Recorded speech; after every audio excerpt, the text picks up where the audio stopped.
In optocht van squallen naar het strand met prikkers en vanzelfs spandoeken. Zo'n 150 leerlingen van RSG Simon Vestdijk gangen te skimmeitje. Een initiatief van leerlingen Marleen Jorritsma.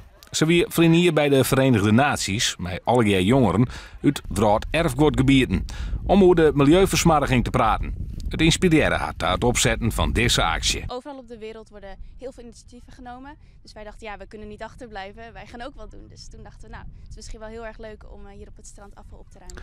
En Griersleden en de Waardvereniging wienen erbij. Maar het gaat om de jongeren, want die binnen de toekomst. De Waardvereniging is tiergewiers met Marleen haar actie. Dat we vooromkomen met puden vol afval, dat is natuurlijk prachtig.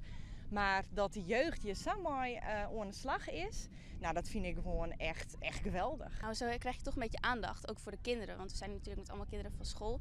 En sommigen die weten niet heel erg wat er allemaal speelt. Dus daarom dachten we, nou, als we het met allemaal kinderen doen, dan krijgen ze ook meer informatie hierover. En dan worden ze zich veel meer bewust van de plastic soep en afval in de oceanen. Zo op het eerste eeg liep het strand van Haas wel aardig schien. Maar als je goed ziet je, ja, valt het toch wel aan.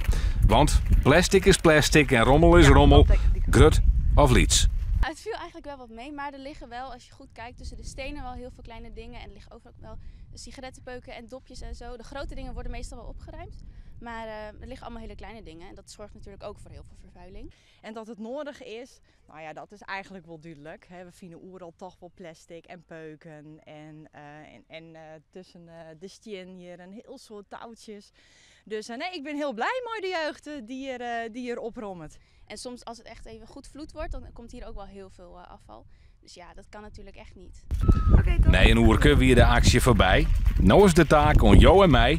Het begint met oprijden van jouw eigen troep.